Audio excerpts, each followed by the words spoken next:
ہر مرد اور عورت کے لیے میرے بھائیوں یہ 3 مسائل سیکھنا ضروری ہے. یہ زندگی کے مسائل ہے. اگر آپ کے گھر کی پانی کی ٹنکی میں چوہا گر گیا تو کیا مسئلہ ہے؟ پانی پاک ہے یا ناپاک؟ پرندہ اس میں گر گیا تو پھر کیا مسئلہ ہے؟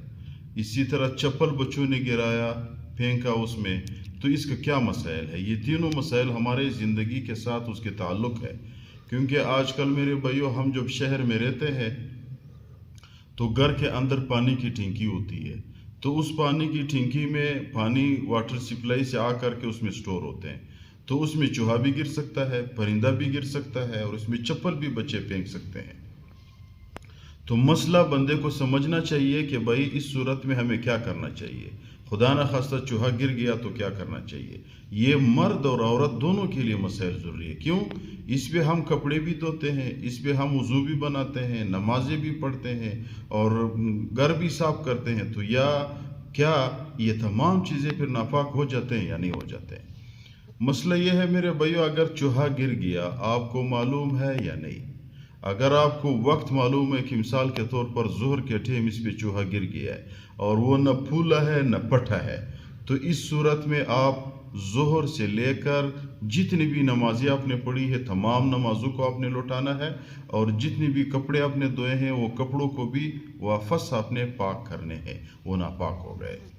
اسی طرح اگر پرندہ اس میں گر گیا، پرندہ وقت معلوم ہے وہ پھولا پٹھا نہیں ہے، تو اسی طرح نمازوں کو بھی لوٹانا ہے اور اسی طرح کپڑوں کو بھی واپس صاف کرنا ہے دوبارہ. ایک اور دوسرا مسئلہ، اگر آپ کو اس کا وقت ہی معلوم نہیں ہے، آپ نے ٹنکی کا سر کو کھولا تو اس وقت آپ نے دیکھا چوہا مرا پڑا ہوا ہے یا پرندہ مرا پڑا ہوا ہے، تو اس وقت آپ دیکھ لو یہ پٹھا ہوا ہے یا پھولا ہوا ہے یا نہیں.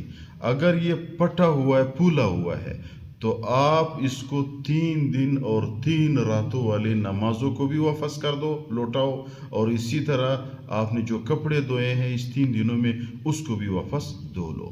جہاں آپ نے نمازیں پڑھی واپس کرنا، دوبارہ لوٹانا پڑے گا.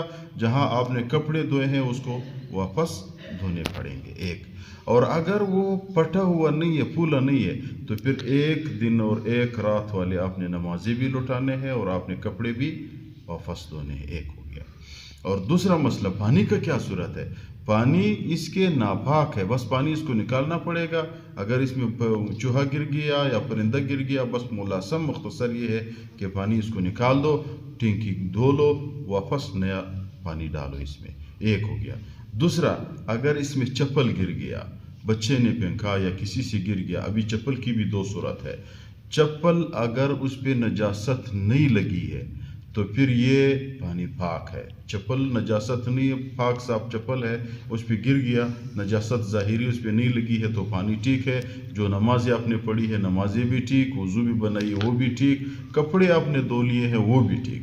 اگر چپل پہ نجاست لگی ہوئی ہے تو پھر میرے بھائیوں آپ نے پانی نکالنا ہے. جو کپڑے دھوئے ہیں اسی ٹنکی سے وہ کپڑے بھی ناپاک ہے، اور جو نمازیں پڑھی ہے وہ نمازیں بھی واپس لوٹانے پڑیں گے. جو وضو بنایا ہے وہ وضو بھی ختم ہو گیا ہے. جو پانی اندر ٹنکی کی موجود ہے ٹنکی میں تو اس کو بھی نکالنا پڑے گا اور ٹنکی کو صاف کرنا پڑے گا. کیونکہ جب نجاست اس پہ لگی ہے، گندگی اس پہ لگی ہے اور وہ پانی میں گر گیا تو پانی سب ناپاک ہو جاتے ہیں.